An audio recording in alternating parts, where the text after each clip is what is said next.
ठीक है। तो लास्ट टाइम जो था हमने इस पोर्टल को इतना डेवलप कर लिया था, और जहाँ पर हमने छोड़ा था वहाँ पर इस पर्टिकुलर टोटल कैलकुलेट करने में हमें दिक्कत आ रही थी। ठीक है। तो इसको देखते हैं क्या किया जा सकता है इसके लिए। यहाँ पर हमने क्या किया था कि जो Q T Y P Q T Y element है, किसी भी P Q T Y element, product quantity element, मतलब ये या फिर ये, इन पे जब भी मैं क्या करता हूँ, मैं इनपुट करता हूँ। अब इनपुट कैसे किया जा सकता है, या तो मैं सीधा एंटर कर दूँ, ठीक है, या फिर मैं यहाँ से जो है इसको इंक्रीमेंट कर दूँ, डिक्रीमेंट कर दूँ। ठीक है, ऐसे किया जा सकता है। अब यहाँ पर क्या रहता है कि भाई देखो, अलग अलग, कई बार तो अलग अलग बटन रहते हैं, इसका जो यूआई ही अलग रहता है कि ये आपका जो डिक्रीमेंट का बटन, माइनस का साइन यहाँ पर होता है, प्लस का साइन यहाँ पर होता है। तब तो हम इसको लिसन कर सकते हैं, ठीक है, कि इसके माइनस वाले पे क्लिक हुआ है कि प्लस वाले पे क्लिक हुआ है। अब इस नंबर इनपुट के केस में हम ऐसा कर नहीं सकते कि ये कौन से वाले पे क्लिक हुआ है। बस ये दोनों ही इनपुट के लिए बने हुए हैं, ऐसा नहीं हम बोल सकते इंक्रीमेंट या डिक्रीमेंट वाले पे कौन से वाले नोब पे अपना क्लिक किया गया है। तो अब सॉल्यूशन क्या हो सकता है, अब हमें ये पता करना पड़ेगा कि भाई यहाँ पर इसकी पुरानी वैल्यू क्या थी और नई वैल्यू क्या थी। कोई तो तरीका होना चाहिए जिससे मुझे पता लग जाए कि इंक्रीमेंट हो रहा है कि डिक्रीमेंट हो रहा है। राइट। ठीक है, चलो।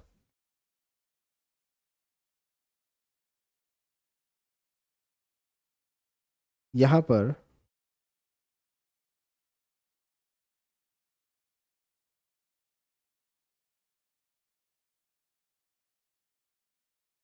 P Q T Y element है, ठीक है, इसकी वैल्यू को मैं ले रहा हूँ। ठीक है, या तो हम देखो इसको टोटली री इनिशिएट करें, दोबारा से पूरा का पूरा जो है कैलकुलेट हम करें। ठीक है, इसके लिए क्या करना पड़ेगा, देखो जब भी हम कार्ड का टोटल अमाउंट कैलकुलेट करना चाहेंगे, तो हम ये करेंगे कि जिस टाइम पे इसकी वैल्यू क्या है और इसका प्राइस क्या है, ये हम निकाल लें। ठीक है, निकाला जा सकता है क्या ऐसा? ठीक है, तो ये सब के लिए निकालने की ये क्वांटिटी कितनी है और ये प्राइस कितनी है, और इसको इंटू कर दें। ये क्वांटिटी कितनी है, ये प्राइस कितनी है, इसको इंटू कर दें। ये क्वांटिटी कितनी है, प्राइस कितनी, इंटू कर दें। ये कितना है, इसको इंटू कर दें, और फिर टोटल निकल जाएगा, है ना। एक काम करते हैं, ये जो चीज़ है, ये जो कोड है, मैं इसको कर रहा हूँ यहाँ पर ऐसा।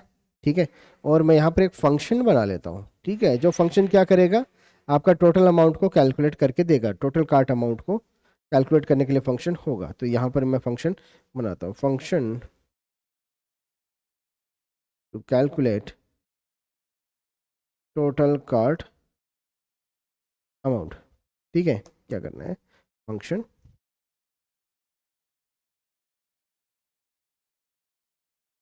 Calculate calculate total cart amount. ठीक है, अब ये टोटल कार्ट अमाउंट कैलकुलेट करने के लिए कौन सा डोर लो, नाउ टोटल कार्ट अमाउंट। ठीक है, अभी एक सेव करता हूँ इसको, इस फंक्शन को मैं कॉल कर लूँगा, राइट। ठीक है ना, यहाँ पर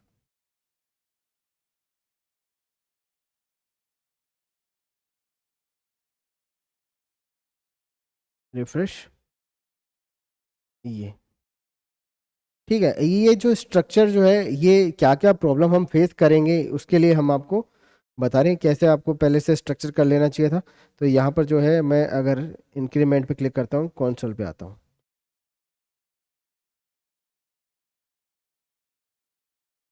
क्लिक किया मैंने ऐसा। ठीक है, और यहाँ पर ये क्वांटिटी वगैरह बोल रहा है। अब ये बोल रहा है now calculating the total cart amount. अब मैं टोटल कार्ट अमाउंट कैसे कैलकुलेट कर सकता हूँ, यहाँ पर आते हैं, इस पर्टिकुलर रो के अंदर आता हूँ। ठीक है ना, इस रो के अंदर आ जा सकता है, जैसे मैंने इस पे क्लिक किया था, इसका पेरेंट पे जा सकता हूँ, जैसे मैंने इस क्यू टी वाई पे क्लिक किया था। ठीक है, जिसकी वैल्यू जो है अभी 2 हो चुकी है, यही है ना। ठीक है, लेकिन हमने इसकी वैल्यू को चेंज कर दिया है। तो यहाँ पर जो प्राइस लिखा है, यहाँ पर जो नेम लिखा है, यहाँ पर जो प्रोडक्ट लिखा हुआ है, यहाँ तक पहुँचा जा सकता है, प्रोडक्ट कार्ड तक, पेरेंट बोल के। ठीक है, और पेरेंट बोलने के बाद में क्या होगा, मैं एक काम करता हूँ, जितने भी मेरे पास में प्रोडक्ट कार्ड है, मैं सबको ले सकता हूँ क्या? लेट या कौन सा लेता, प्रोडक्ट कार्ड्स, ठीक है। और क्वेरी सिलेक्टर ऑल से मैंने जितने भी प्रोडक्ट कार्ड है सबको ले लिया जा सकता है। अब चलो कार्ड का टोटल अमाउंट जो है मैंने ऐसा बोल दिया, लेट, बस टोटल अमाउंट सिंपल, एक बार एक टेम्परेरी वेरिएबल इस पर्टिकुलर फंक्शन के अंदर ही बना रहे हैं टोटल अमाउंट के नाम से, और हम बोल रहे हैं कि प्रोडक्ट कार्ड की लेंथ के जितना जो है ये चलेगा लूप, तो हर एक कार्ड मुझे मिल जाएगा। हर एक कार्ड जब मिलेगा तो मैं इसके अंदर से क्वेरी सिलेक्टर करके इसको हटाएंगे, ये इतने को मैं हटा रहा हूँ कोड को,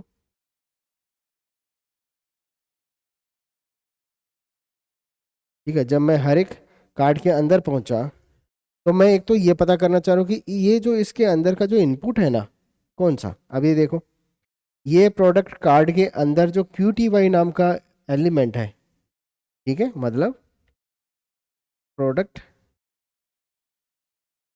प्रोडक्ट कार्ड्स का जो ith एलिमेंट है, ठीक है, डॉट क्वेरी सेलेक्टर, और इसके अंदर जो एलिमेंट कौन सा है, ये चीज़ समझ रहे हो ना।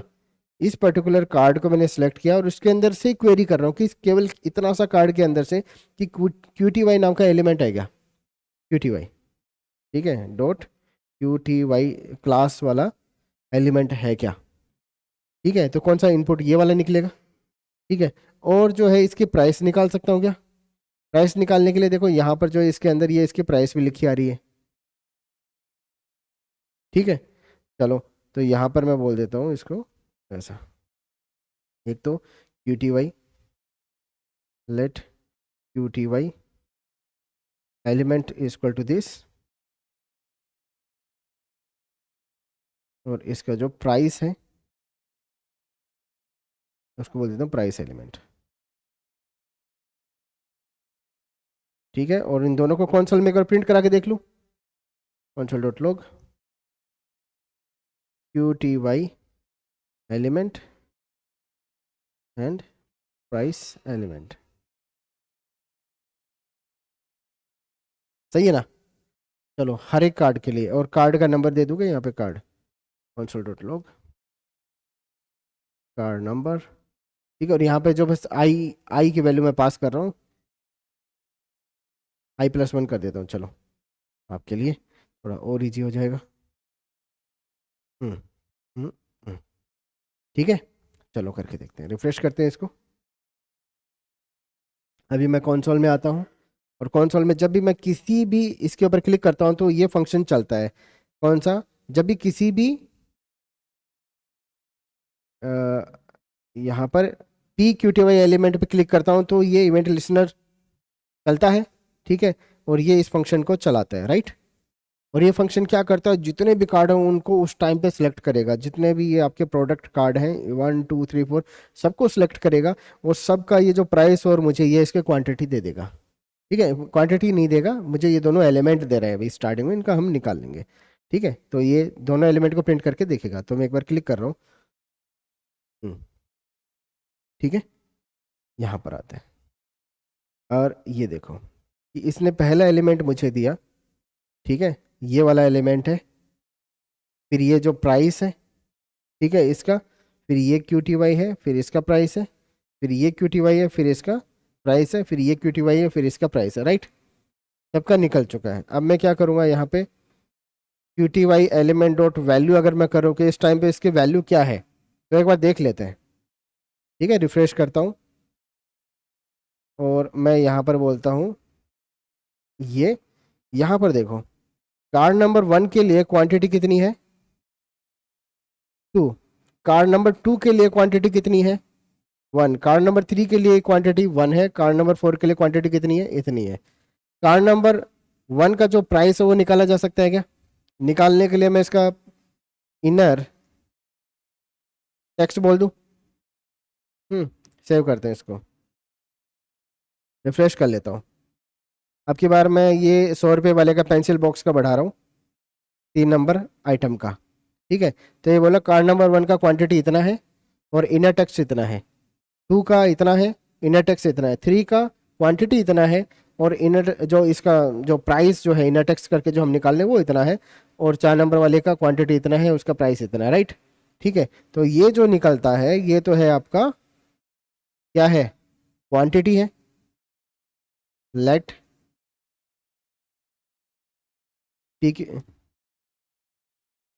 Product quantity is equal to this, सही है। और लेट प्रोडक्ट प्राइस जो है वो ये, ठीक है। और इन दोनों को अगर मैं इनटू कर दूं, ठीक है ना, तो मुझे उस पर्टिकुलर प्रोडक्ट का टोटल मिल जाता है। ठीक है, तो मैं बोलूंगा प्रोडक्ट console.log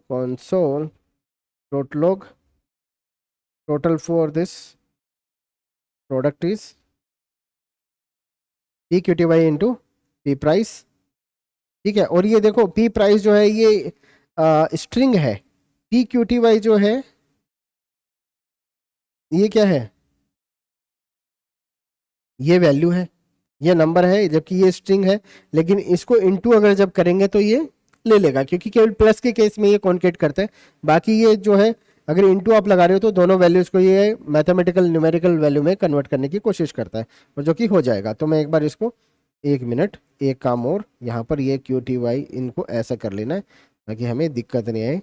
ठीक है, वरना ये क्या बन जाएगा, ये तो स्ट्रिंग बन जाएगा। चलो, लेकिन प्रेफरेंस भी ज़्यादा होती है इक्वल टू की, तो चल जाएगा। तो मैं यहाँ पर जैसे इसको रिफ्रेश करता हूँ, मैं इसको क्लोज करता हूँ, मैं इस वाले को पहले वाले को बोलता हूँ ऐसा।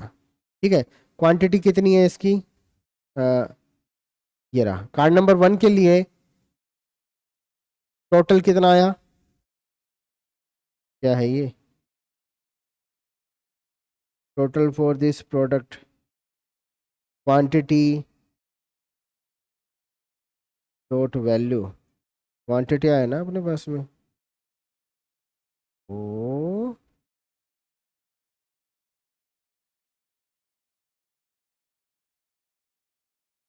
console.log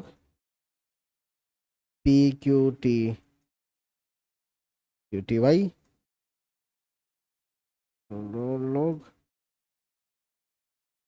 price is equal to p price।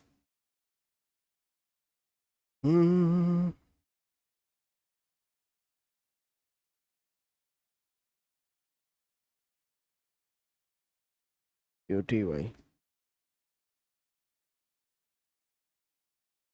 हो सकता है कुछ टाइम आउट का हमें यूज करना पड़े, एक बार देख लेते हैं। यहाँ पर मैं यहाँ पर प्लस पे क्लिक कर रहा हूँ, प्रोडक्ट नंबर 1 के लिए प्रोडक्ट का क्वांटिटी 2 है। ठीक है, सही है। ठीक है, और 15,000 जो इसका प्राइस है, टोटल कितना बना इसका, 30,000, सही था। मैं इसको गलत रीड कर गया।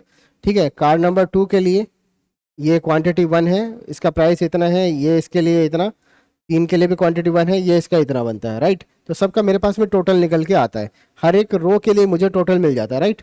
अब क्या करेंगे,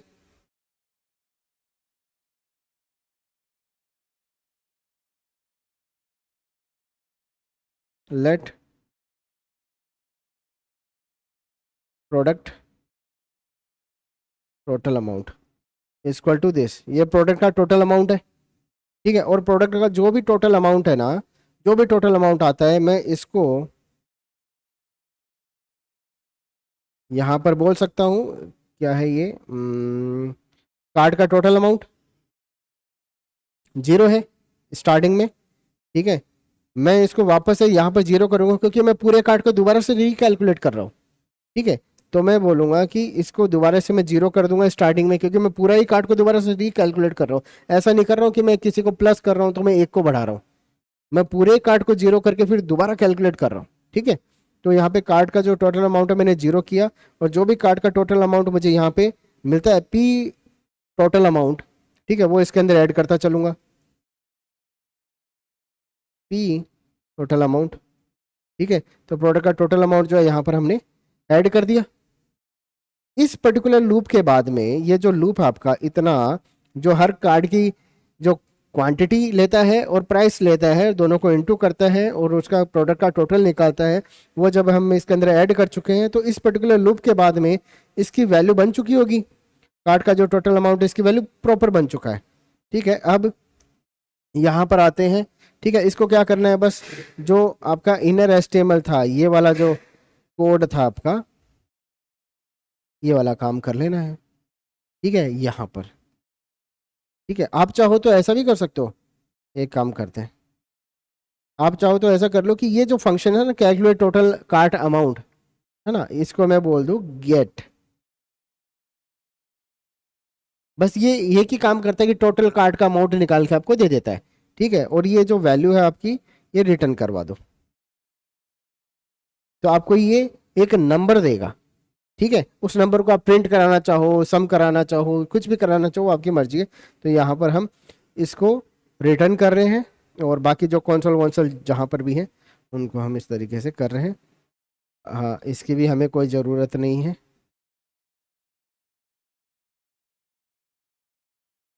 ठीक है, और इस कॉन्सोल की भी हमें कोई ज़रूरत नहीं है।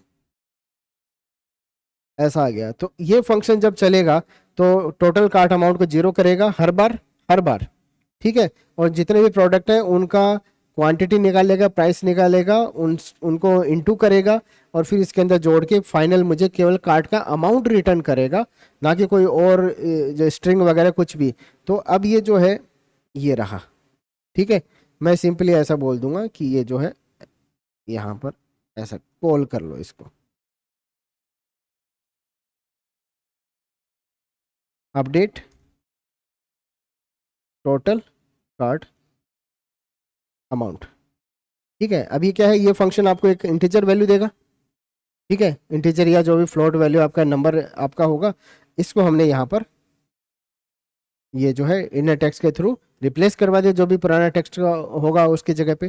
तो मैं इसको रिफ्रेश कर लेता हूँ, एक बार रिफ्रेश किया मैंने, और अब देखते हैं, मैं यहाँ पर इसको प्लस बोलता हूँ। क्या है, कैलकुलेट कार्ट इस, ये कहाँ पर है रे, कैल अच्छा गेट है, कैलकुलेट की जगह पे हमने गेट कर दिया था, गेट। रिफ्रेश, तो अगर मैं इसको प्लस करता हूँ, यहाँ पर बढ़ रहा है, अगर मैं माइनस करता हूँ घट रहा है। ठीक है, तो ये क्या करता है, अब ये रियल टाइम के अंदर जितने भी प्रोडक्ट आपके होंगे उन्हीं के ऊपर चलेगा। अगर मैं इसमें थोड़ा सा ये 100 रुपये बढ़ा दूँ तो ये यहाँ पे इस तरीके से बढ़ रहा है, क्वांटिटी में इस तरीके से बढ़ा सकता हूँ। ठीक है, मैं कम कर सकता हूँ, कम इससे एक से तो कम नहीं होगा, बढ़ा सकता हूँ, लेकिन मैं कम करके वापस से 1 कर सकता हूँ। तो मुझे जो भी अच्छा लगा वो किया जा सकता है। ठीक है ना, यहाँ पर ये क्वांटिटी भी आप सेट कर सकते हो कि मैक्सिमम कितना हो जाए, मैक्सिमम भी 5 कर सकते हो, ऐसा भी आप कर सकते हो, थोड़ा सा भी आपके ऊपर डिपेंड कर रहे हैं, लेकिन इस तरीके से कर सकते हैं इसको। अब फाइनली जब मैं चेकआउट बटन पे क्लिक करता हूँ तो चेकआउट होना चाहिए। अब चेकआउट हो उससे पहले जो अमाउंट है उसको सेव कर लो, क्योंकि चेकआउट वाला पेज अलग होगा, समझ रहे, चेकआउट का पेज आपका अलग होना चाहिए। तो यहाँ पर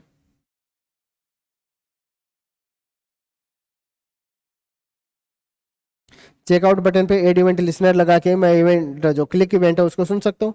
ठीक है, तो चेकआउट वाला बटन है उसको निकाल लेते हैं, तो मैं बोलता हूँ यहाँ पर कार्ट वाला जो पेज है उसमें एक बटन है, और इसको एक आईडी दे सकता हूँ, checkout button.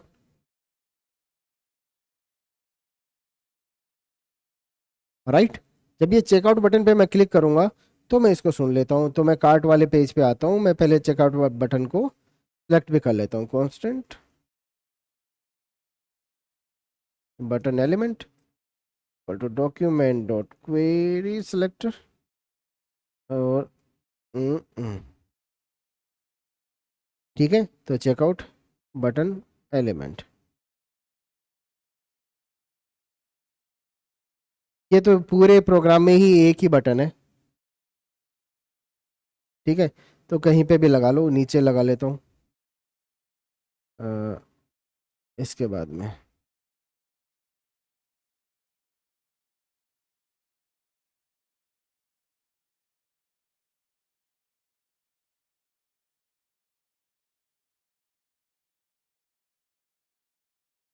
Click event handler on checkout button. क्या करना है, यहाँ पर मैंने checkout button element dot add event listener करना है। ठीक है, कि जब भी मैं इस पर क्लिक करूँगा तो ये इसको प्रोसेस करना चाहिए। चेकआउट बटन पे क्लिक किया गया है और विंडोज़ का जो लोकेशन है उसको चेंज कर दूंगा, दूसरे पेज पे पहुंच जाएगा। दूसरे पेज पे हम इसको गेट कर लेंगे। ठीक है, ऐसा भी किया जा सकता है। आप चाहो तो पॉपअप भी निकाल सकते हैं। पॉपअप भी सिंपल सी, हमने जैसे बताया था कि एक एलिमेंट पहले से छिपा के रखेंगे, हाइड करके रखेंगे, जैसे इस पर क्लिक करेंगे इसको शो कर देंगे, ये लो चेकआउट हो गया आपका। ठीक है, अगर चेकआउट उस तरीके से बनाना चाह रहे हो पॉपअप वाले की तरह, तो वो भी मैं कर सकता हूँ। क्या करना है यहाँ पे देखते हैं। पॉपअप वाले हम दूसरे पेज पे नहीं, इसको फॉरवर्ड कर रहे हैं, यहीं पे कर रहे हैं। ठीक है, सेव करते हैं। मैं बोलता हूँ कि जो कार्ट वाला पेज है इसमें मेन्यू वगैरह तो है ही। ठीक है, मेन्यू के साथ में यहाँ पर एक चीज मैं डिफाइन करना चाह रहा हूँ, मेरा पॉपअप।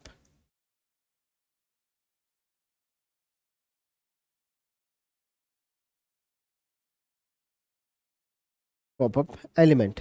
ठीक है, तो मेरा पॉपअप जो कुछ इस तरीके से होगा, डॉट पॉपअप पॉप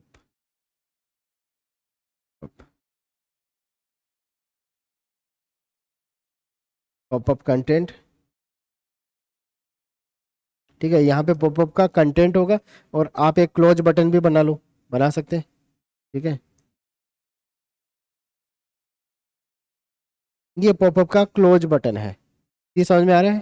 ठीक है, एक्स लिख देता हूँ इसके अंदर। आप इनको स्टाइल कर सकते हैं। तो एक बार के लिए मैं पॉपअप को पहले डिजाइन कर लेता हूँ कि पॉपअप है क्या चीज।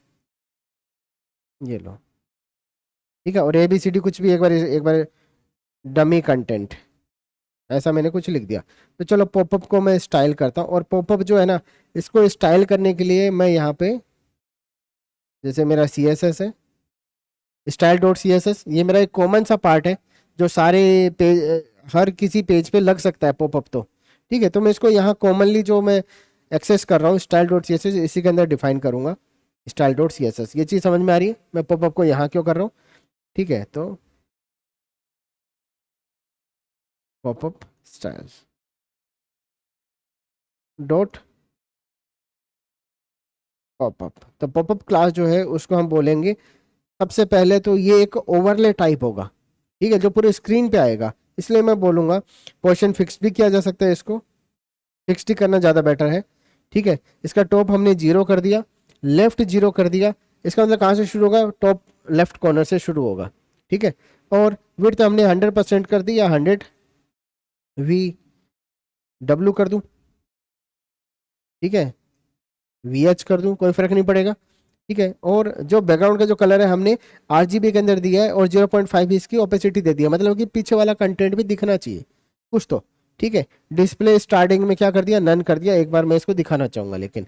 ठीक है, justify content centre, align item centre और Z index 1 कर दिया। Z index 1 करने का मतलब ये है कि बाकी कंटेंट से तो ऊपर ही आए। ठीक है, सेव किया मैंने इसको। एक बार मैं इसको रिफ्रेश कर लेता हूँ, 1 2 3। ये मेरा पॉपअप है जो एक ओवरले की तरह आपको दिख रहा है। ठीक है, यहाँ पर ये ओवरफ्लो हिडन वगैरह जो है ये आपको करना पड़ेगा। और यहाँ पर VH अपन ने कर दिया। ठीक है, इसको भी देख लेंगे। तो यहाँ पर ये X जो है ये आपका है क्लोज बटन है। तो पॉपअप के अंदर जो क्लोज बटन है उसकी width 30 pixel, height 30 pixel, colour white कर दूंगा, बैकग्राउंड रेड कर दूंगा, बॉर्डर रेडियस 50% कर देंगे। और इसको डिस्प्ले ग्रिड कर देंगे। ठीक है, प्लेस प्लेस कंटेंट एंटर कर देंगे। ठीक है, इस तरीके से आपको ये जो क्लोज बटन है ये स्टाइल होके मिल जाएगा। ठीक है, इसको कहाँ रखना चाह रहे हो आपकी मर्जी है। तो मैं कहाँ रखना चाहूँगा, मैं इसको position position POSIT position absolute दूंगा, ठीक है, राइट में 10 पिक्सल एंड टॉप से 10 पिक्सल, ठीक है, दे सकते हैं ऐसा। रिफ्रेश, पोजीशन एब्सोल्यूट किया, कंटेंट आपका यहाँ पर आ गया, राइट। ठीक है, अभी जो डमी कंटेंट है, डमी कंटेंट, तो मैं बोलूँगा इसको पॉपअप कंटेंट के नाम से मैंने दिया था इसको,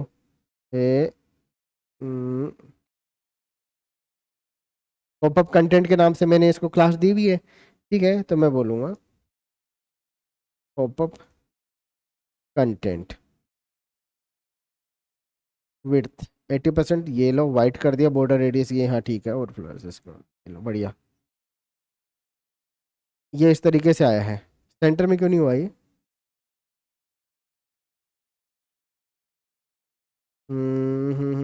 पॉपअप का हमने डिस्प्ले तो बोला ही नहीं।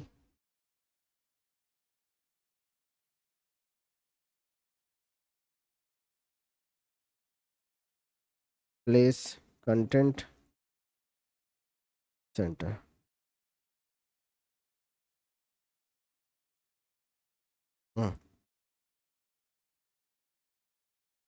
ठीक है, ये यहाँ पर एक और मिनिमम विड्थ,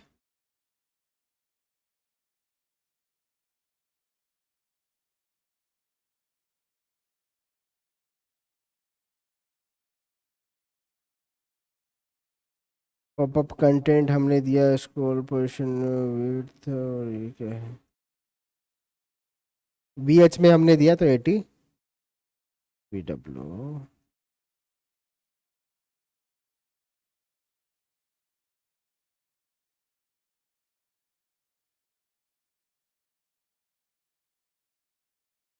ठीक है, ये मेरा एक कंटेंट आ गया। और ये जो ओवरफ्लो है, ओवरफ्लो वाई जो है, इसको मैं बोल रहा हूँ ऑटो, ठीक है। ऑटो का मतलब अगर ये कंटेंट ओवरफ्लो होने लायक हुआ तभी ओवरफ्लो होगा, अदरवाइज ओवरफ्लो नहीं होगा। तो करना क्या है, जब भी ये क्लोज बटन पे मैं क्लिक करूँ तो ओवरफ्लो का जो डिस्प्ले है नन हो जाए, ठीक है, इतना ही करना है।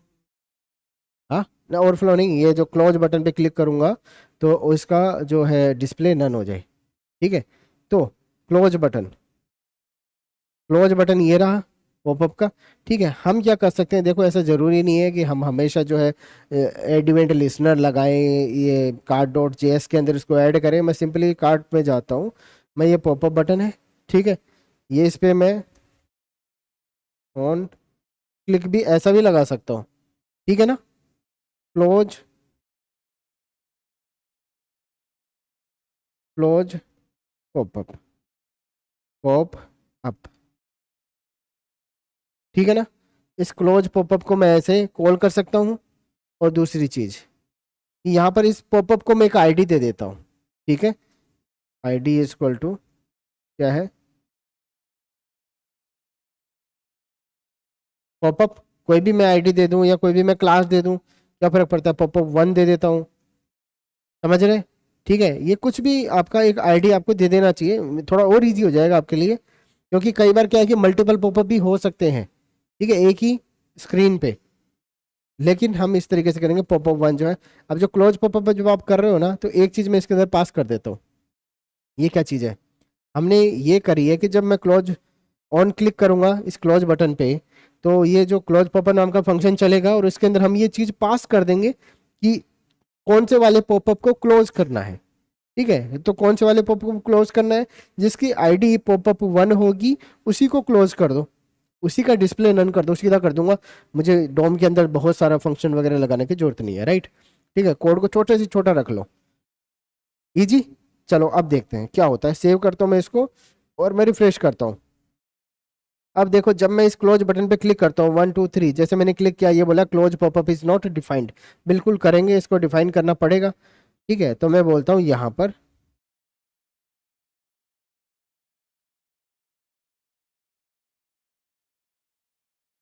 ये लो,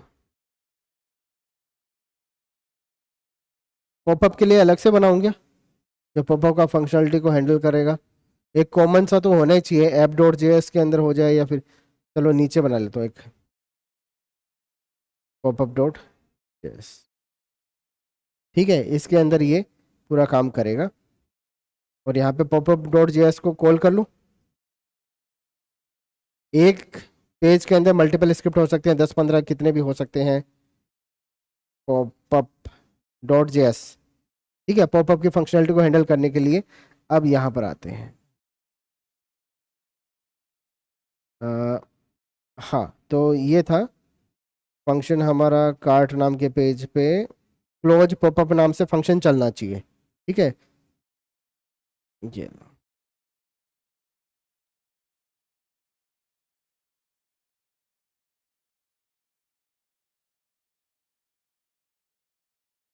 function to close the popup. और भी पॉपअप की और भी कोई फंक्शनलिटी है तो वो भी आप यहाँ पे डिफाइन कर सकते हैं। तो हमने क्या बोला, क्लोज पॉपअप, ठीक है। और आईडी हमने बोला इस तरीके से, इसके अंदर एक आईडी पास करेंगे, पॉपअप आईडी बोल देता हूँ इसको, पॉपअप आईडी, ठीक है। और पॉपअप की जो भी आईडी होगी उस आईडी से हम यहाँ पर उस पर्टिकुलर एलिमेंट को निकाल लेंगे। तो हम बोलेंगे कि हैश प्लस जो भी आपकी आईडी है, ठीक है, उस एलिमेंट को सिलेक्ट करो और उसका जो डिस्प्ले है उसको क्या कर दो, नन कर दो, ठीक है।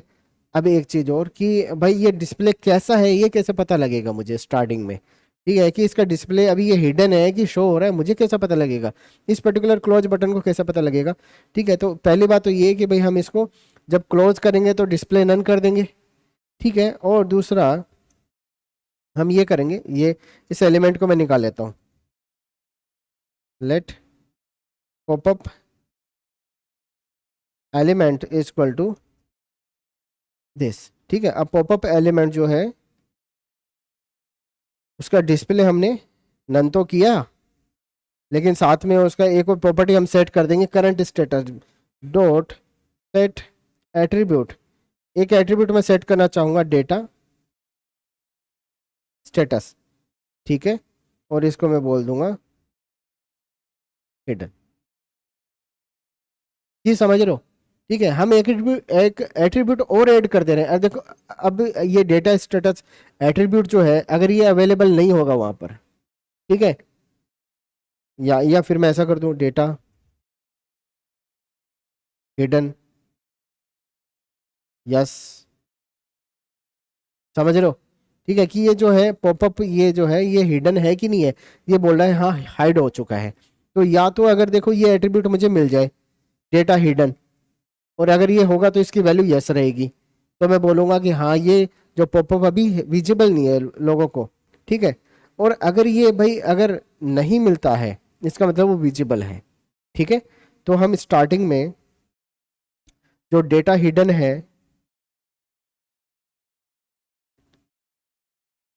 ये भी लगा दें यहाँ पर, डेटा हिडन नाम का ये जो है इसकी वैल्यू को हमने सेट कर दिया कि स्टार्टिंग में क्या है, हिडन है, ठीक है, स्टार्टिंग में हिडन है। अगर हिडन है तो शो हो, ठीक है, और अगर हिडन नहीं है तो ये क्लोज हो जाए, ये समझ रहे हो। तो एक बार चलो मैं इसको हटा देता हूँ, एक बार के लिए क्लोज करके देखना है अपन को। तो मैं बोलूँगा अगर हमने क्लोज बटन पे क्लिक किया है तो इस पर्टिकुलर आईडी को सिलेक्ट करो, इसका डिस्प्ले नन करो, और इसका जो एट्रीब्यूट है उसको सेट ये कर दो, ठीक है। चलो तो देखते हैं अब की बार रिफ्रेश, जब मैं इस पर क्लिक करता हूँ ऐसा क्या बोल रहा है, स्टाइल, स्टाइल कौन सा भाई, पॉपअप एलिमेंट, ये मिला ही नहीं क्या इसको, गेट एलिमेंट बाय आईडी। अच्छा आईडी से ही सर्च करना था ना, क्वेरी सिलेक्टर नहीं लगाया मैंने, आईडी आप सीधा दे सकते हो। यहाँ पर सेव करते हैं इसको, गेट एलिमेंट बाय आईडी, ऐसा क्लोज हो गया, ठीक है। रिफ्रेश करते हैं इसको, वापस से मुझे यहाँ पे पॉपअप दिख रहा है, ठीक है। तो स्टार्टिंग में तो क्या करना है, इसका स्टेटस, चलो ये स्टेटस इसका देखना क्या होता है। जैसे मैं इस पर क्लिक कर रहा हूँ, ये मेरा पॉपअप एलिमेंट है ना, ठीक है। जब मैं इस क्लोज बटन पे क्लिक करूंगा 1 2 3, इस पे डेटा हिडन नाम का जो प्रॉपर्टी क्या हो गया है, यस हो गया। इसका मतलब ये बाय डिफॉल्ट क्या है, अभी हाइड है, ठीक है। बाय डिफॉल्ट हाइड करने के लिए इसको यहाँ पर इस पर्टिकुलर एट्रीब्यूट की वैल्यू को मैं सेट भी कर दूंगा। हम क्या बोलेंगे, यहाँ पर आते हैं कार्ड के ऊपर, मैं बोल दूंगा कि ये जो पहले से ही ये हिडन है, है ना। और इसको अपना स्टाइल में जाके भी मैं हाइड बोल दूंगा, ये पॉपअप जो है इसका डिस्प्ले नन है भाई। ये लो, तो हमने जो डिस्प्ले ग्रिड किया था वो ओवरराइट हो गया है यहाँ पर। ठीक है, डिस्प्ले नन जो है, जो ग्रिड है इसकी वैल्यू हमने डिस्प्ले नन कर दी, इसका मतलब अब ये दिखेगा नहीं। तो रिफ्रेश करते हैं इसको, ये है। तो अभी जो है मैं चाह रहा हूँ कि जब मैं चेकआउट बटन पे क्लिक करूँ तो ये पॉपअप मुझे दिखे। दिखने का मतलब क्या है, हमें दो काम करने हैं, एक तो इसका डिस्प्ले जो है उसको ग्रिड करना है, ठीक है, और दूसरा ये जो डेटा हिडन प्रॉपर्टी इसको रिमूव करना है। ठीक है, तो क्या करना है यहाँ पर देखो, पॉपअप -1। ठीक है, तो हम बोलेंगे कि जो cart.js है इसके अंदर जाओ, और जब भी मैं इस पे ऐसा क्लिक करूंगा तो शो पॉपअप बटन जो है, शो पॉपअप, ये फंक्शन कॉल हो। ये फंक्शन मैंने बनाया है क्या? ये नहीं बनाया है। ठीक है, मैं रिफ्रेश करता हूँ, एरर मिलना चाहिए ना मुझे। ठीक है, एरर मिलना चाहिए, तो मैं चेकआउट बटन पे क्लिक करूंगा। ये बोल रहा है show popup button, show popup function तो है ही नहीं, आपने डिफाइन कहाँ कर लिया इसको। ठीक है, तो यहाँ पर शो पॉपअप फंक्शन भी मैं डिफाइन कर लेता हूँ, कहाँ पर, pop-up.js के अंदर। जैसे मैंने क्लोज बोला है वैसे शो भी बोल सकता हूँ ना। शो, ये लो, इसके ऊपर कर लेता हूँ,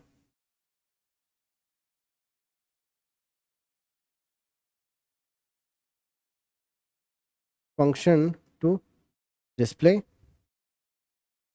द पॉपअप। ठीक है, और ये फंक्शन क्या करता है, फंक्शन शो पॉपअप, और ये भी सेम ही काम कर रहा है। इसके अंदर भी हमें क्या देना है, पॉपअप की आईडी देना है, पॉपअप आईडी ही तो देना है।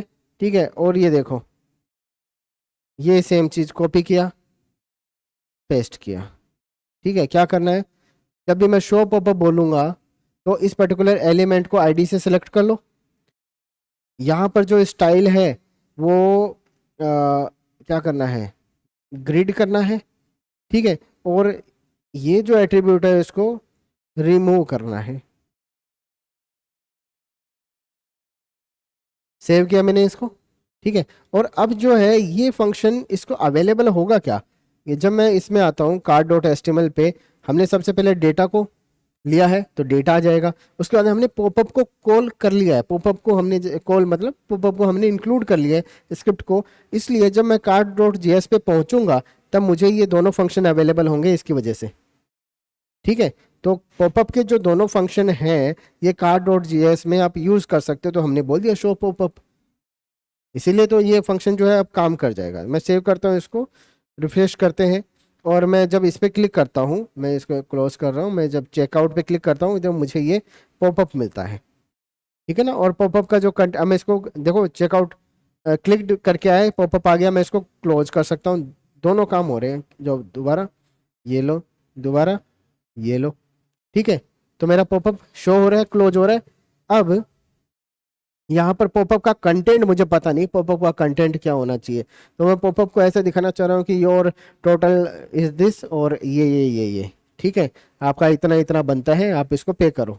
ठीक है, और जैसे ही कोई क्लिक करेगा तो फिर आगे कुछ और होना चाहिए, वो भी देख लेंगे। ठीक है, तो इतना समझ में आया पॉपअप को कैसे शो और हाइड करना है। चलो, पॉपअप का जो कंटेंट है ना उसको हमें चेंज करना है। cart.js पे आता हूँ। ठीक है, और जब भी मैं चेकआउट बटन पे क्लिक करता हूं तो एक काम और होना चाहिए कि इसका कंटेंट चेंज हो जाना चाहिए। Add set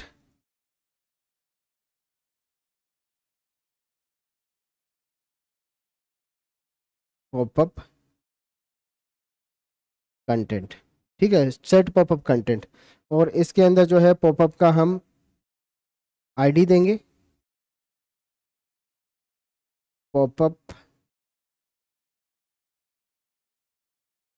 1। ठीक है, इस वाले आईडी पे ये कंटेंट ऐड हो जाए, कंटेंट। सही है क्या? इस तरीके से कंटेंट क्या होगा, जैसे मैं एक बार डमी कंटेंट यहाँ पे देना चाह रहा हूँ आपके लिए। Let content is equal to,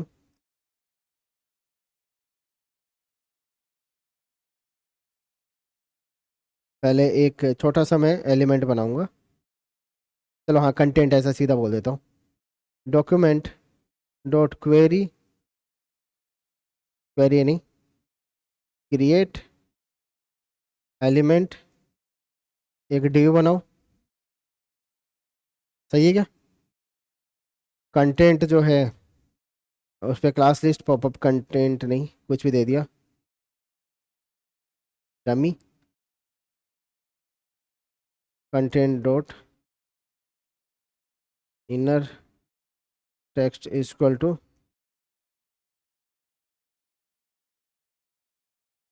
this is our dummy content from set popup content function.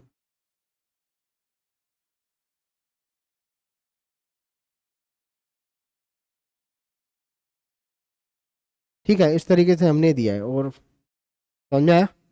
ठीक है, अब हम क्या कर रहे हैं, देखो ये फंक्शन के अंदर हम एक तो वो एलिमेंट सेलेक्ट कर रहे हैं, एक तो स्ट्रिंग पास कर रहे हैं जिससे वो एलिमेंट को मैं सिलेक्ट कर पाऊंगा। ठीक है, वो आईडी है ये, और एक हम उसका कंटेंट दे रहे हैं। तो सिंपल क्या करना है, इस एलिमेंट को इस आईडी से सिलेक्ट कर लो, ठीक है, पॉपअप को, और ये कंटेंट उसका इनर एस्टिमल बना दो। इतना ही तो है। चलो, तो सेट पॉपअप कंटेंट जो है ये काम करते हैं, सेव पॉपअप में आते हैं, फंक्शन सेट पॉपअप कंटेंट। इसके अंदर दो चीज आपको पास करनी है, एक तो पॉपअप आईडी और दूसरा है कंटेंट। ठीक है, अब करना क्या है, इससे इस एलिमेंट को सिलेक्ट कर लो। सही है? ठीक है, और एलिमेंट को सिलेक्ट करने के बाद में यहाँ पर आपको, अच्छा, इसके अंदर जो कंटेंट नाम का ना उसको सिलेक्ट करना है। ठीक है, तो पॉपअप आईडी हम बोलेंगे, ऐसा बोल सकते हैं ना, डॉक्यूमेंट डॉट क्वेरी सिलेक्टर। तो ये है मेरा आईडी। ठीक है, और इसके अंदर भी डॉट कंटेंट नाम का है वो, इस पर्टिकुलर पॉपअप के अंदर जिसका आईडी ये है, इस पर्टिकुलर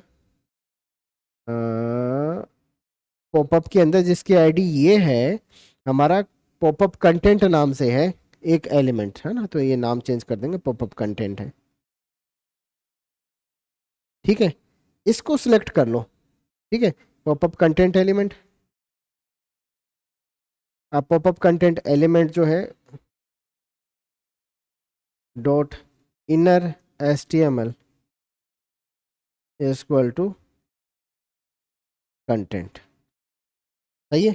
ठीक है, इस तरीके से तो हमने क्या किया, इस वाले आईडी से पॉपअप को सिलेक्ट किया, पॉपअप के अंदर के कंटेंट को सिलेक्ट किया, और इसके अंदर का जो इनर एचटीएमएल है वो हमने चेंज कर दिया। जो भी कंटेंट प्रोवाइड करवाया जाएगा उसके हिसाब से कर देंगे, कोई दिक्कत नहीं है।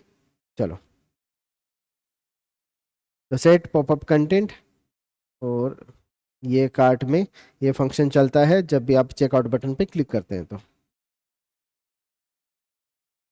रिफ्रेश, तो चेकआउट बटन पे मैं क्लिक कर रहा हूँ, 1 2 3, ये क्या आ गया भाई, ऑब्जेक्ट इस तरीके से क्या दे दिया हमने, कंटेंट पास किया ना,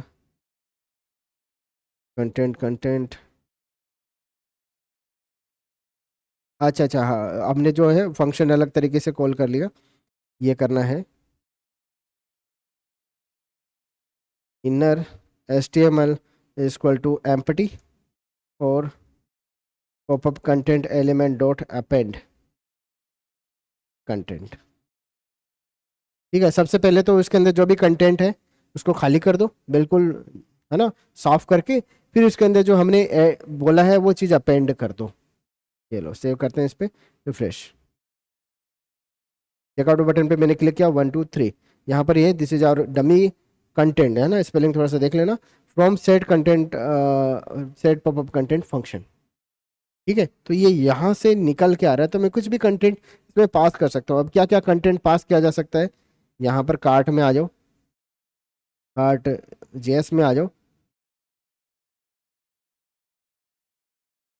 ठीक है, यहाँ पर अब कंटेंट आप पास कर दो अपने हिसाब से कि एक एलिमेंट बना दो, div जो भी है जैसा भी है, आप उस पर कोई क्लास लगा सकते हो, डॉट मैसेज। ठीक है, और यहाँ पे मैसेज सेट कर सकते हो कि यू हैव टू पे अमाउंट, जो भी आपका अमाउंट है, अमाउंट जो है निकालने के लिए आपके पास फंक्शन बनाया हुआ है, गेट टोटल कार्ट अमाउंट।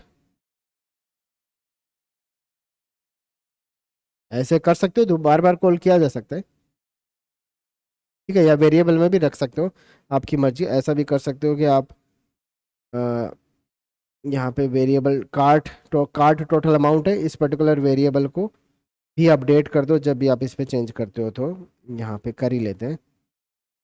अ, ये रहा।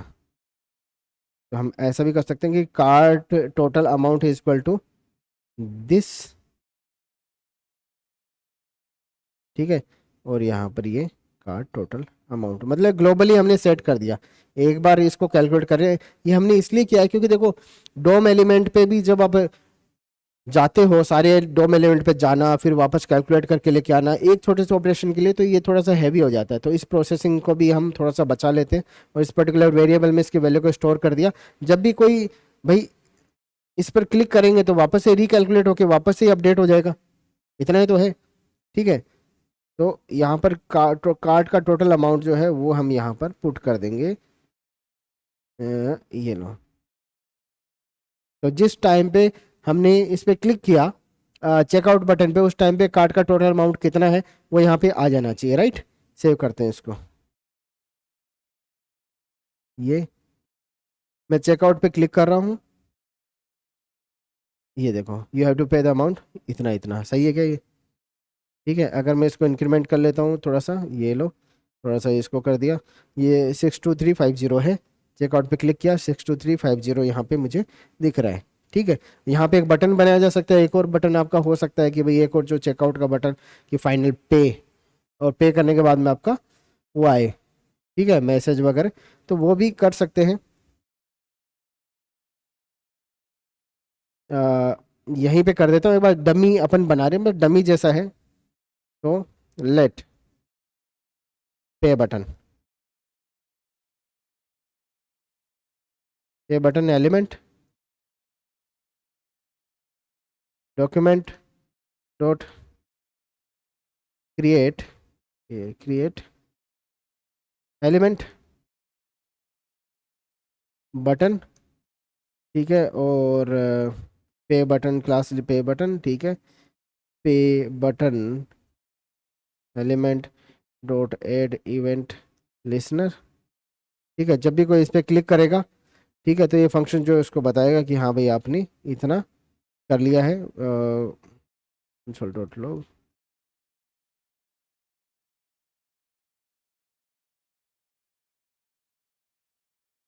पेमेंट ऑफ, जो भी आपका जो अमाउंट है, कार्ड का टोटल अमाउंट पेड। ठीक है, इस तरीके से किया जा सकता है। ठीक है, अब ये दो एलिमेंट हो चुके हैं, कंटेंट आपका ये है। ठीक है, कंटेंट के लिए अब आप ये करो, एक डिव आपने बनाया। ठीक है, इस डिव के अंदर जो आपने मैसेज वैसेज लगाया ना, इसको अलग से भी आप ले सकते हो, कंटेंट में ऐसा बोलूँगा। एक डिव तो आपने बोल दिया, लेकिन मैं बोलूँगा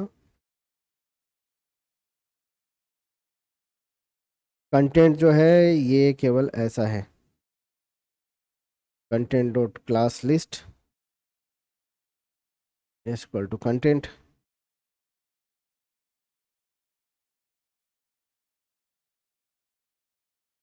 ठीक है, और कंटेंट बस इसके अंदर इतना ही करना है, फिर बोलना है let message element document dot create element, फिर message element dot class list, ये मैसेज है, मैसेज डॉट इनर टेक्स्ट, ये ऐसा है। फिर हमने बटन बनाया, हम ये जो कंटेंट है इसमें अपेंड कर देते हैं दोनों को। ठीक है, तो हमने कंटेंट के अंदर अपेंड कर दिया मैसेज एलिमेंट को, कंटेंट के अंदर अपेंड कर दिया पे बटन को, पे बटन एलिमेंट को, ये लो। ठीक है, तो दोनों चीज इसके अंदर चले गए, तो मतलब यहाँ पे दोनों मैसेज आपको, एक बटन भी दिखना चाहिए, मैसेज भी दिखना चाहिए। ठीक है, और मेरे हिसाब से इतना ही होगा। चलो देखते हैं, रिफ्रेश, चेकआउट। यहाँ पर ये अच्छा बटन के अंदर कुछ दिया नहीं, इनर HTML और कर लो, इनर टेक्स्ट कर लो, डॉट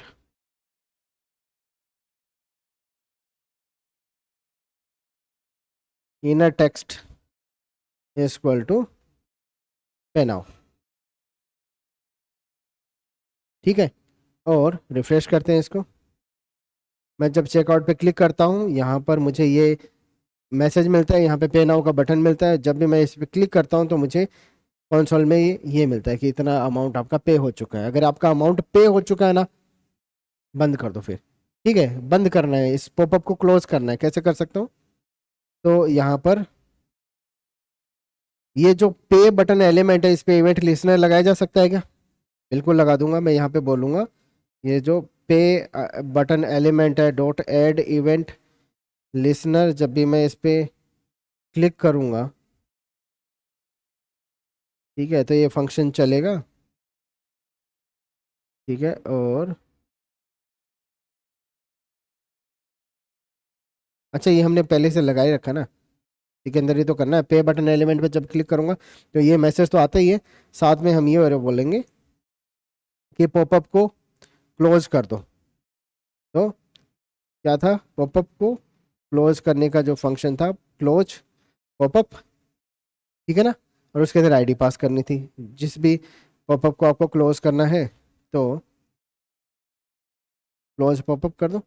यहाँ पर पॉपअप का जो आईडी है ये है मेरा पॉपअप का आईडी।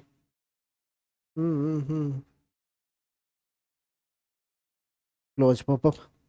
ठीक है, और क्या करेंगे, बस एक बार इतना, रिफ्रेश। चेकआउट पे मैंने क्लिक किया, ये बोला चेकआउट क्लिक्ड। ठीक है, मैसेज मेरे पास में आ गया प्रॉपर कि इतना इतना पे करना है। मैंने बोला हाँ पे कर रहा हूँ, ये पे कर दिया मैंने, कर दिया क्या, पे कर दिया। और यहाँ पर पेमेंट अपना हो चुका है और वो अपना क्लोज हो चुका है पॉप। बस, डन। अब आगे सर्च करना है प्रोडक्ट्स में से, वो सारी चीज़ें करी जा सकती हैं।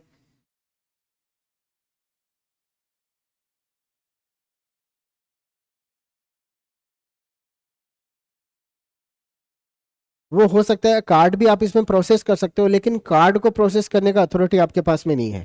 ठीक है, कार्ड को कब प्रोसेस किया जा सकता है, जब आपके पास में पेमेंट गेटवे हो, पे पेमेंट, PAYM पेमेंट गेटवे।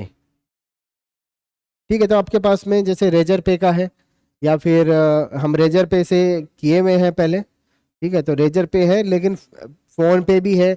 ये सब आपको पेमेंट गेटवे देते हैं। पेमेंट गेटवे का मतलब क्या होता है? पेमेंट गेटवे का मतलब होता है जैसे भाई, जैसे SMS गेटवे होता है। ठीक है, SMS गेटवे का मतलब क्या होता है कि बल्क में हम खूब सारे जो है मैसेज खरीद लें और हम फिर डिस्ट्रीब्यूट करना शुरू कर दें। ठीक है, कि भाई मेरे पास में 5 लाख SMS पड़े, तुम जो है तुमको मैं 10,000 SMS दे सकता हूँ, ये मेरा प्राइस रहेगा, हर मैसेज का मैं 30 पैसा लेता हूँ। ठीक है, और मैं आपको ये पोर्टल दूंगा कि आप मेरी API के थ्रू आप मैसेज कर सकते हो। 10,000 जैसे पूरा होगा आपका डन हो जाएगा, आप फिर दोबारा से आपको रिचार्ज कराना पड़ेगा। लेकिन मेरे पास में 5 लाख है, अगर आप वो 10,000 मैसेज लेना चाहोगे सीधा कंपनी से तो आपको पड़ेगा थोड़ा सा महंगा। ठीक है, आपको शायद वो 50 पैसे का पड़ेगा। ठीक है, लेकिन मैं बोल रहा हूँ कि मैं आपको 16 पैसे का दे सकता हूँ, मैं 18 पैसे का दे सकता हूँ। तो मैं कैसे दे सकता हूँ? क्योंकि मैंने बल्क में लिया हुआ, मुझे मिला है 25 पैसे का, ना मुझे मिला है 10 पैसे का। ठीक है, मैं आपको 16 पैसे में दे सकता हूँ क्योंकि मैंने बल्क में लिया वो सारी चीज़ें। ठीक है, तो इस तरीके से यहाँ पर कुछ पेमेंट गेटवे होते हैं। अब पेमेंट गेटवे को सपोर्ट करने के लिए यहाँ पर देखो, ये जितने भी पेमेंट होते हैं, आप एक चीज नोटिस करोगे कि पहले साइट्रस पे आता था, अब रेजर पे वगैरह आते हैं। जब भी आप कोई ऑनलाइन पे करते हो ना, तो यहाँ पर रेजर पे लिखा आता है कि आपका जो वेबसाइट तो कोई भी होगा, चाहे IRCTC होगा या एयरटेल का कुछ भी होगा, बुक माई शो का कुछ भी होगा, यहाँ से जब आप पेमेंट करते हो तो आपको कुछ एक पॉपअप सा खुलता है।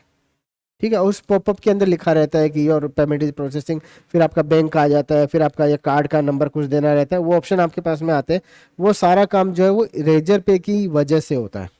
ठीक है, ये रेजर पे क्या करता है, आपको बीच का जो प्रोसेसिंग है ना, अभी रेजर पे ने क्या किया हुआ है, ये पूरा एक सेटअप कर रखा है ट्रस्ट नेटवर्क, कि ये बैंक के साथ में डील कर सकता है। आप नहीं कर सकते हो बैंक के साथ में सीधा, आपको लाइसेंस वगैरह चाहिए। अब ये क्या करता है, ये बोलता है कि मैं पैसे जो है मेरे मेरे नेटवर्क से कोई भी पैसा आपसे कटवाए, है ना, तो वो निकाल के दे देना, मतलब कि वहां पे पेमेंट हो जाना चाहिए, इसके अकाउंट में ट्रांसफर हो जाना चाहिए मेरे थ्रू। तो यहाँ पर ये जैसे IRCTC बहुत बढ़िया प्लेटफॉर्म चल रहा है आजकल, जो है जोमेटो वगैरह सबका होता है, काफ़ी सारा बल्क में हैवी प्रोसेसिंग भी कर सकता है। तो एक्सेप्ट ऑल पेमेंट मेथड, तो इसके पास में सारे तरह के, तो ये बैंक है, हर तरह का पेमेंट का मेथड आपके पास में, कार्ड से करो चाहे बैंक से करो, चाहे बैंक में वो लॉगिन करके करो। ठीक है, या फिर आपका आजकल तो ये भी चल रहा है ना कि फोन पे से कर लो, ऑनलाइन आएगा लेकिन फोन पे का नंबर मांगेगा आपसे, कि फोन पे का नंबर दे दो और फोन पे का एप्लीकेशन आप ऑन कर लो, वहां से उसको यस नो करना, बस सिंपल हो गया। ठीक है, तो ये सारा सब कुछ जो है एक छोटा सा इसने फंक्शन बनाया कि पेमेंट का मैं हैंडल कर लूंगा। अब देखो प्राइसिंग है इसका,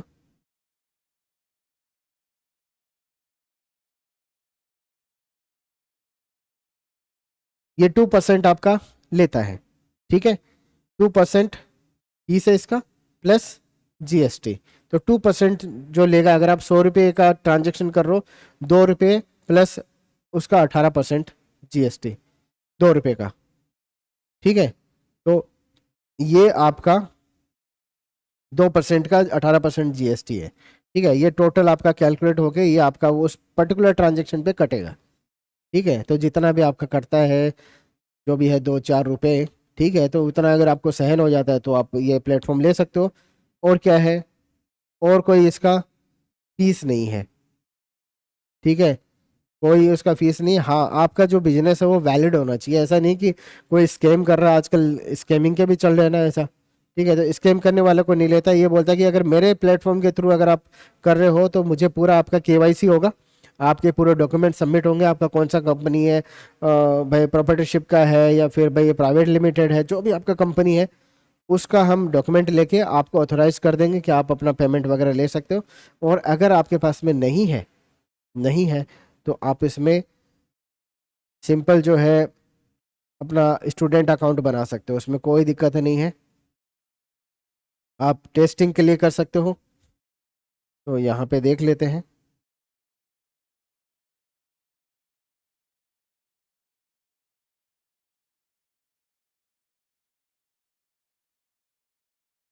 टेस्टिंग अकाउंट मतलब कि जब तक आपका एप्लीकेशन अप नहीं हो जाता सही तरीके से काम करना, क्योंकि आपने पेमेंट गेटवे के लिए पहले से वो रजिस्टर कर लिया और आप एप्लीकेशन अभी बिल्ड करते जा रहे हो, ऐसा भी होता है कई बार, है ना। तो आप बस चेक करना चाह रहे हो कि सही से इंटीग्रेट हुआ कि नहीं हुआ, पेमेंट वगैरह सही से आएगा कि नहीं आएगा।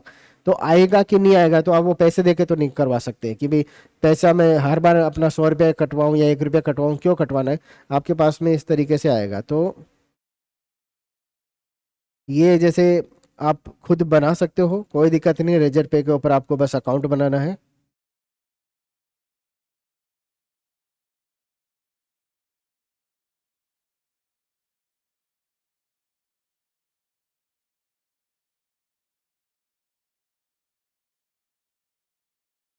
ठीक है, जो टर्म्स एंड कंडीशन है उनको आप पढ़ते रहो बीच बीच में, ये चेंज होते रहेंगे।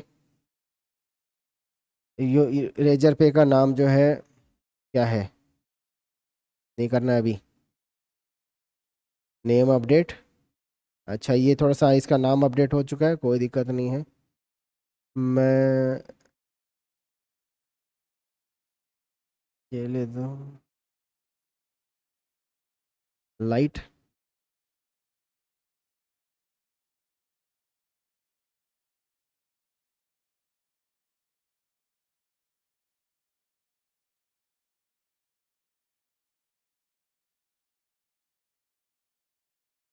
तो ये मेरा पेमेंट गेटवे का जो है भाई डैशबोर्ड या पेज जिसको आप बोल सकते हो वो है, जहाँ पर मुझे पूरा इन्फॉर्मेशन मिलेगा कि मेरे अकाउंट में कितना ट्रांजैक्शन हुआ per day, per month, per year, हर तरह का रिपोर्ट आपको मिल सकता है इस पर्टिकुलर एपीआई के थ्रू, जो भी कुछ होता है।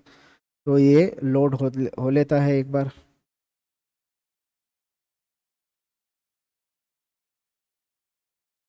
तो ये है, ठीक है, रेजर पे डॉट मी करके ये मेरा पर्सनल लिंक है, यहाँ से आप सेटअप कर सकते हो। आपका वेबसाइट आपको ऐड करना पड़ेगा, जो भी वेबसाइट है जहाँ से आपको पैसा आप पेमेंट वगैरह करवाओगे स्टूडेंट से। जैसे जैसे मेरा वेबसाइट है, स्टूडेंट से मैं ऑनलाइन पेमेंट करवाना चाह रहा हूँ, ठीक है, तो मेरी वेबसाइट के ऊपर दे सकता हूँ। हाँ, मेरी वेबसाइट पे कुछ ऐसी चीज़ें होनी चाहिए जिससे इनको लगे कि ये ई कॉमर्स वेबसाइट है, कि मैं कुछ ऐसी सर्विस दे रहा हूँ, वहाँ पर कुछ प्राइस होने चाहिए। ठीक है, ऐसा नहीं हो कि मैं कुछ भी बस सीधा, तो आप 1000 दोगे तो 1000 ले लेंगे, 10,000 दोगे तो 10,000 ले लेंगे।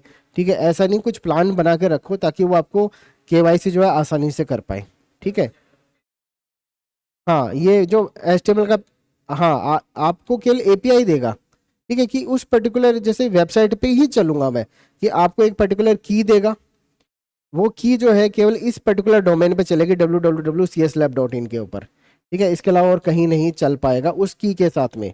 ठीक है, अगर वो की आपने चेंज कर दी तो आपका भी बंद हो जाएगा। तो आपका डोमेन पे, इस वाले डोमेन पे चलाने के लिए आपको ये की देंगे, स्पेशल पासवर्ड टाइप कुछ देंगे, जो आपको अपने कोड में ऐड करना पड़ेगा। और हर बार रिक्वेस्ट जब आप करोगे ना कि ये पैसा मेरे अकाउंट में पहुंचा दो, है ना, यूजर ने सबमिट कर दिया, तो वो की मैच की आपको देना पड़ेगा उनको, हर रिक्वेस्ट के साथ में की भेजना पड़ेगा, ये मेरा की है, इसे मैच कर लेना आप।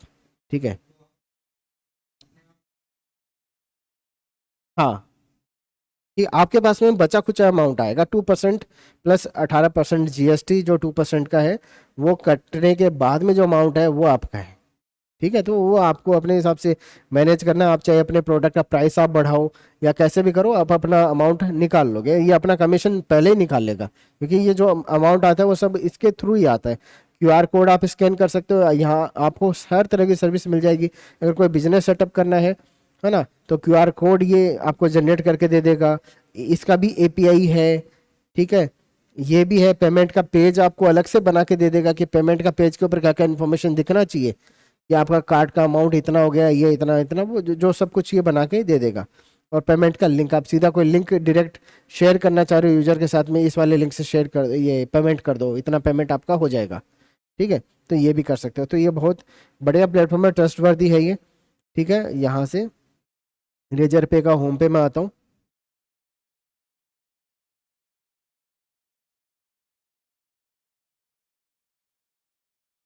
हम्म, ये है ऑनलाइन, इतना जीरो है, जीरो जीरो अभी तक सब कुछ जीरो है। ठीक है, कुछ भी हमने लिया नहीं है। तो ये है payment links and payment rise. ठीक है, राइज करके ये है कि भाई आपको कंपनी रजिस्टर करवानी है, तो पेमेंट रेजर पे का जो राइज है, वो एक सेक्शन है जो आपके लिए कंपनी भी रजिस्टर करवा देगा। ठीक है, लगभग 15,000 रुपये, 14,000 रुपये ऐसा कुछ लेता है, एक कंपनी रजिस्टर करके आपको दे देता है। तो कई तरह के ये प्रोग्राम इन्होंने चला रखे हैं। कंपनी रजिस्ट्रेशन यहाँ से आप सीधा इनको डिटेल प्रोवाइड करवा दो। ठीक है, पूरा आपको मिल जाएगा, लगभग 15,000 रुपये का है आपका पेमेंट्स।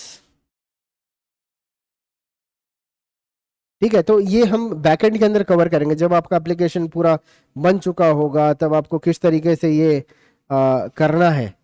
ठीक है, ऐड कैसे करना है तो डमी बना के हम देख लेंगे, पिछले बैचेस को हमने जैसे सबको ये करवाया है, जो भी एप्लीकेशन आपका बना है वहां से। तो आपका भी हो जाएगा, यहाँ से आप कैसा पेज आपका होना चाहिए, सुंदर सा कलर कैसे होना चाहिए, आपकी थीम के हिसाब से आप चेंज कर सकते हो। ठीक है, पेमेंट पेज क्रिएट कर लो, रिसीव कर लो उस, और अब वापस आ जाते हैं। तो ये चीज़ समझ में आ गया आपको। ठीक है, इस तरीके से किया जा सकता है। अब थोड़ा सा मैं एक फिल्टर मेथड के बारे में जानने से पहले आज का लेक्चर इतना ही करेंगे। Code pen.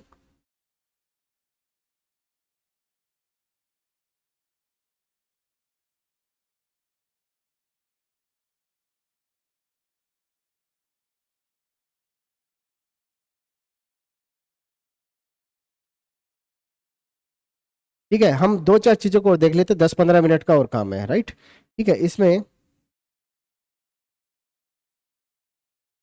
यहाँ पर मैं बोलूँगा कि एक फ़िल्टर मेथड होता है, तो फ़िल्टर करना, अगर मैं चीज़ों में से फ़िल्टर करना चाहूँ तो कैसे कर सकता हूँ। ठीक है, जावास्क्रिप्ट में आता हूँ, फ़िल्टर इन जावास्क्रिप्ट।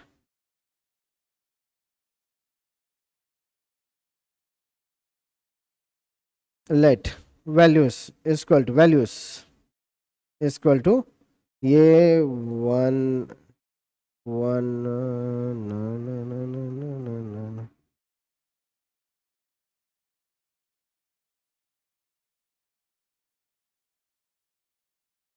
ठीक है, मैं चाह रहा हूँ कि इनमें से जो 15 से ऊपर की वैल्यू है वो सब मुझे मिल जाए। 15 से ऊपर की वैल्यू को आप कैसा करोगे, आपके हिसाब से आप कैसे करोगे। आप एक 15 से ऊपर की सारी वैल्यूज को एक अलग से एरे के अंदर चाहिए, तो आप एरे क्रिएट करोगे, है ना। आप नॉर्मली भाई ऐसा कर सकते हो, let selected values equal to values empty array. ठीक है, और आप बोलेंगे कि for let I equal to 0, I less than values की जो लेंथ है वहां तक चले, आई प्लस प्लस, और ये लो वैल्यू सही लिखना है, वैल्यूज। ठीक है, तो वैल्यूज जो ith एलिमेंट है, ठीक है, if ith element greater than equal to 15, सही बात है ना। ठीक है, तो सिलेक्टेड वैल्यूज डॉट पुश कर दो भाई, ये लो इसको वैल्यूज का जो ith एलिमेंट है उसको पुश कर दो। और फाइनली इस लूप के बाद में आपको क्या मिलता है, कंसोल डॉट लॉग। अगर मैं सिलेक्टेड वैल्यूज को प्रिंट करता हूं तो मुझे आउटपुट मिल जाता है, मिला 16, 50 एंड 45, ये तीन वैल्यूज मुझे मिल चुका है। तो ये इतना लंबा जो कोड मैंने लिखा है, ठीक है, ये है एक तो तरीका। ठीक है, और एक और तरीका जो इनबिल्ट आपका है, जिसमें हमें इस पर्टिकुलर एरे को भी बनाने की ज़रूरत नहीं है। ठीक है, तो एक तो तरीका ये है जो कि आप जानते हो, तो मल्टीपल तरीके आपके पास में होने चाहिए। हम ये बस ये बोलना चाह रहे हैं कि एक चीज़ को करने के कई तरीके होते हैं। आप एक फिल्टर मेथड का यूज़ करेंगे, फिल्टर मेथड क्या करता है, यहाँ पे देखिए, फिल्टर इन जेएस।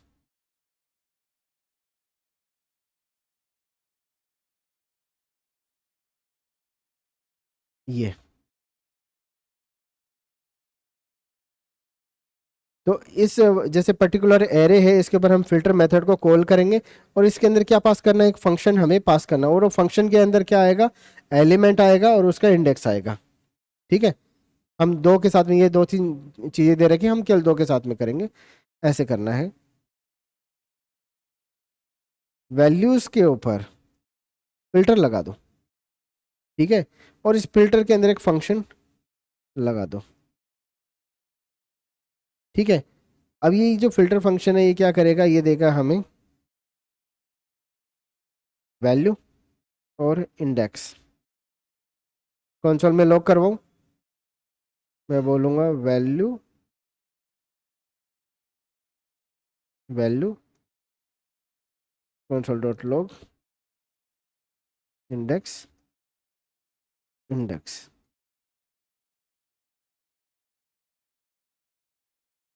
अब ये देखो, जो इसने मुझे दिया है, वैल्यू क्या है, 1 है, इंडेक्स क्या है, 0 है। वैल्यू क्या है मेरा, 16 है, इंडेक्स मेरा क्या है। तो ये जो फिल्टर फंक्शन है ये क्या करता है, ये वैल्यू जो नाम के एरे को लेता है और एक एक वैल्यू को पकड़ता है। ठीक है, इस पर्टिकुलर वैल्यू को इस फंक्शन में भेजता है। सही है, इस फंक्शन में हमने वैल्यू को भेजा, इंडेक्स को भेजा, फिर अगली बार ये इसी फंक्शन में 16 को भेजेगा और इसका इंडेक्स भेजेगा, फिर 3 को भेजेगा, इसका इंडेक्स भेजेगा, इसी तरीके से सारी चीजें इसके अंदर आ जाएगी। हमें क्या करना है, यहाँ पर हमें बस यही तो चेक करना है, इफ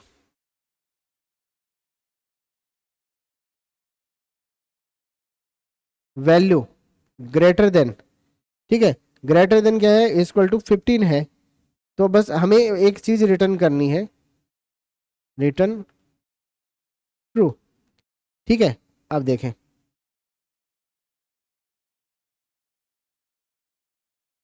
तो ये जो है ये कोड तो चलेगा अपना, ठीक है। जब रिटर्न मैं करता हूँ ट्रू, तो यहाँ पर इसको मैं, ये जो फिल्टर मेथड है इसका, ये मुझे क्या आउटपुट देता है उसको मैं देख लेता हूँ। Let selected values equal to this. तो ये जो है सिलेक्टेड वैल्यूज, इसको मैं अगर यहाँ पर प्रिंट करूँ console dot log selected values, और मैं इन दोनों को भी बंद कर रहा हूँ, डिलीट कर रहा हूँ, ये लो, ठीक है। सिलेक्टेड वैल्यूज, अब आप देखो क्या होता है।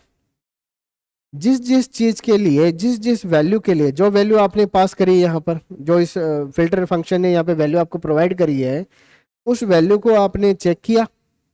अगर आपने उसके लिए रिटर्न कर दिया क्या, ट्रू, तो वैल्यू चली जाएगी एक एरे के अंदर जो ये फंक्शन फिल्टर वाला रिटर्न करता है, ठीक है। और जो एरे है उसको हमने यहाँ पर स्टोर करवा लिया, और यहाँ पर हमें वो सिलेक्टेड वैल्यू सारी उस एरे के अंदर मिल गई।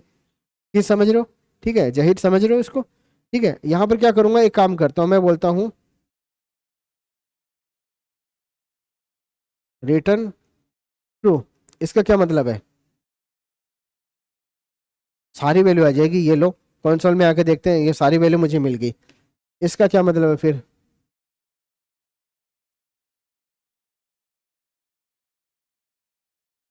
इसका मतलब ये है कि इसमें एक भी वैल्यू नहीं आई, क्योंकि जो वैल्यू जिस जिस पर्टिकुलर वैल्यू के लिए हमने इसको ट्रू बोला था, वो तो चली जाएगी एरे के अंदर, सिलेक्टेड वाले एरे के अंदर, जो कि ये फिल्टर फंक्शन रिटर्न करता है। और जो हमने फॉल्स बोल दिया वो नहीं जाएगी, राइट, ठीक है। तो ये एरे आपको कैसे मिलेगा, खाली मिलेगा, ठीक है। अब देखो,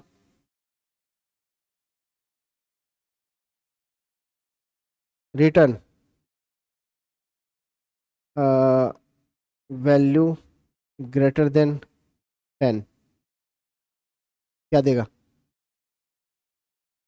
जो भी 10 से बड़ा वैल्यू होगा वो देगा मुझे अब की बार, ठीक है। क्योंकि जिस भी वैल्यू के लिए ये इक्वेशन आपका भाई ट्रू बन जाता है, ये जो आपने बोला है ये स्टेटमेंट जो है इस तरीके का, तो ये ट्रू, कुछ के लिए ट्रू होगा, कुछ के लिए नहीं होगा, ठीक है। ये इतनी वैल्यू आई जो 10 से बड़ी है, ठीक है। अब ये बहुत, ये मान लो कि ये जो 4-5 लाइन का जो कोड था, आपको लूप चलाना पड़ता था, ये वो सारी चीज़ें इसने साइड में कर दी, और इसने बस इतना सा ही काम करना है अब आपको, कि जब भी आप कोई इस तरीके से फिल्टर करना चाह रहे हो, तो ये फिल्टर मेथड का आपको यूज करना है, कर सकते हैं, ठीक है। अब अगर आपके पास में ये कुछ ऐसा हो,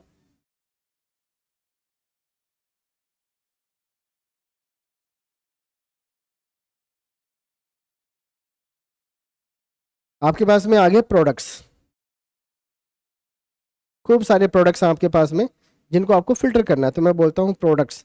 तो यहाँ पे भाग के ये जो है डेटा, इसमें से ये प्रोडक्ट्स को ले आता हूँ, ठीक है, जिससे मुझे डमी डेटा बनाने के लिए जरूरत ना पड़े, ठीक है। तो प्रोडक्ट्स हैं आपके पास में सारे। अब इन प्रोडक्ट्स में से वो प्रोडक्ट्स मुझे देखने हैं जिनका प्राइस जो है वो 1000 से ऊपर है। क्या करना है तो एरे ही ये प्रोडक्ट्स डॉट फिल्टर, तो मैं बोलूँगा प्रोडक्ट्स डॉट फिल्टर, ठीक है। इसके अंदर जो फंक्शन है उसके अंदर मुझे मिलेगा, भाई ये जो पहला है ये तो देता है एलिमेंट जो भी इसकी वैल्यू है, ठीक है, वैल्यू, और फिर देता है इसका इंडेक्स, ठीक है। और इसके अंदर आप इसको, अगर आप ट्रू रिटर्न करते हो तो वो पर्टिकुलर जो है वैल्यू वो उसके अंदर एरे के अंदर सिलेक्टेड वाले में चली जाती है। तो हम यहाँ पर जो है वैल्यू नहीं प्रोवाइड कर रहे हैं, हम इसको थोड़ा और अच्छा नाम दे देंगे, मैं बोल दूंगा ये है प्रोडक्ट, ठीक है। तो ये प्रोडक्ट है मेरा, एक एक प्रोडक्ट प्रोडक्ट्स में से, ठीक है, और उसका इंडेक्स है, ठीक है। अब मैं बोलूँगा कि इसको सिलेक्ट करने का जो एक तरीका जो है वो क्या है, मैं उन्हीं को सिलेक्ट कर रहा हूँ जिनका प्राइस क्या है, 1000 से ज़्यादा है। तो हम बोलेंगे return product dot price, product price से निकल जाएगा ना, greater than equal to 1000, simple. क्या बना, ये वो एरे है, let selected product is equal to this. तो ये सारे जो सिलेक्टेड प्रोडक्ट्स हैं, ईटी ईडी, एक झटके के अंदर बिना कुछ लूप वगैरह लगाए आप इस तरीके से प्रिंट कर लो इसको, कंसोल लो, ये वो प्रोडक्ट है जिनका प्राइस आपको 1000 से ज़्यादा मिलता है। सही है क्या? ठीक है।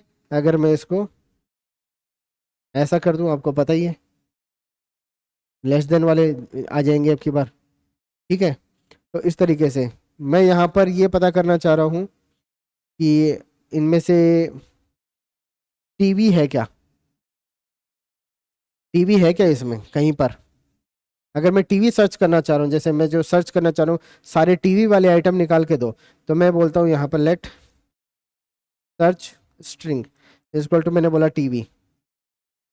ठीक है। अब मैं टीवी कैसे सिलेक्ट करूंगा, मैं बोलूंगा प्रोडक्ट का जो नाम होगा ना, ठीक है,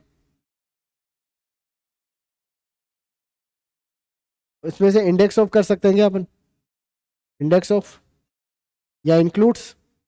ठीक है, इंक्लूड्स, तो प्रोडक्ट नेम इंक्लूड्स। ठीक है क्या, क्या है, सर्च स्ट्रिंग कुछ देता है क्या, एम्प्टी स्ट्रिंग। ठीक है।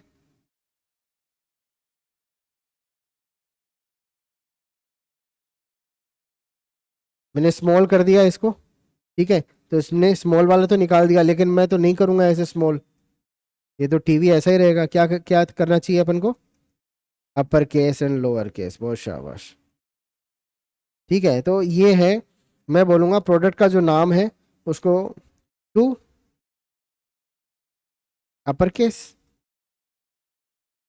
ठीक है, ऐसे करो। और फिर जो है इसको भी अपन टू अपर केस,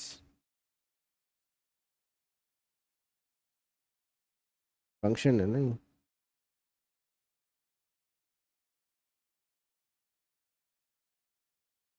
अब ये देखो, अब ये वो, हाँ, सब कुछ निकाल के देगा आपको। मैं बोलूँ मुझे तो चाहिए एम, कहीं पर कुछ एम करके कुछ आता है क्या, सैमसंग आ गया। ठीक है, मैं बोलूँगा बिस्किट, वो सब कुछ देगा मुझे। O I L, I L, I L निकालता हूँ मैं, आई एल, जहाँ पे भी आई एल आएगा वो मुझे देगा निकाल के। ऑयल भी दिया मुझे और पेंसिल भी दिया। ठीक है। तो अब आप समझ रहे हो किस तरीके से सर्च किया जाता है। मैं बोलता हूँ पार्ले जी बिस्किट, मुनेको बिस्किट। ठीक है, तो है तो बिस्किट दोनों, तो ये बिस्किट से सर्च कर लेता है कि दोनों बिस्किट है, तो ये तो दिखाओ पहले। ठीक है। और जो मोनेको होगा वो, उसको मैं अगर मोनेको ही लिखता हूँ, ठीक है, तो फिर ये मोनेको ही ढूंढ के मुझे निकाल के देगा। और कई बार ये होता है कि भाई आपका, आप गलत लिखते हो लेकिन वो सही दे देता है, तो उसके लिए तो हम क्या करते हैं, अलग से एल्गोरिथम लिखते हैं कि भाई कितना मैच करता है, कितना परसेंट मैच कर रहा है, वो निकाल के दे दो उसको। 100% मैच कर रहा है ये, दे दो। ये 90 वाला है ना, ये पहले देना वो 70 वाले से, जो 70% मैच कर रहा है, और जो 90% मैच कर रहा है तो 90 वाला पहले दे देना। तो आपको जब गूगल सर्च करते हो, है ना, इलास्टिक सर्च इसको बोला जाता है। तो इलास्टिक सर्च के अंदर यही होता है कि आपका जो मैच करता है वो सबसे पहले मिलता है, उसके बाद में जो भाई उसके नियरेस्ट जो होता है ना, वो सारी चीज़ें आपको लिस्ट करके देता है, और हमेशा कुछ ना कुछ आपको रिटर्न जरूर करता है। एटलीस्ट भाई आपको 100 कुछ, हाँ, वो सजेशन वो देता है पूरा आपको, कि भाई ज्यादातर लोग ये सर्च करते हैं, ये इसने थोड़ा गलत दिया, तो वो तो है करेक्शन, ऑटो करेक्ट वो कर लेता है। ठीक है। एक होता है कि भाई उसमें से आपको कुछ ना कुछ जरूर देगा, आप कुछ भी लिख दो उस पे, वो आपको कुछ ना कुछ रिटर्न जरूर कर देगा। 10 एक पेज आपको रिटर्न करता है उससे रिलेटेड। और आपने कुछ ऐसा ही कुछ दे दिया कि जिब्रिश सी, बहुत ही कुछ जो कभी है ही नहीं, तो वो तो आपको रिटर्न कुछ करेगा ही नहीं। ठीक है। तो आज के लिए इतना है। आपने किस तरीके से ऑनलाइन शॉपिंग वाले के अंदर ये कैलकुलेट करना है, कैसे चेकआउट वाला जो है इसको यूज़ करना है, पॉपअप को कैसे इनेबल करना है, डिसेबल करना है, मतलब शो और हाइड कैसे करना है, पेमेंट नाउ बटन पे क्लिक करने के बाद में किस तरीके से इसको पॉपअप को क्लोज करना है, ये सारी चीज़ देख ली हमने। ये फिल्टर मेथड है, इसको देख लिया। तो हम इसी चीज़ को थोड़ा और आगे कंटिन्यू करेंगे, और जल्दी ही भाई इसको थोड़ा सा हम जावास्क्रिप्ट के कुछ और टॉपिक जो बचे हुए हैं उनको लेंगे, फिर आपका रिएक्ट जेएस के ऊपर हम स्विच करेंगे। ठीक है। तो आज के लिए इतना है।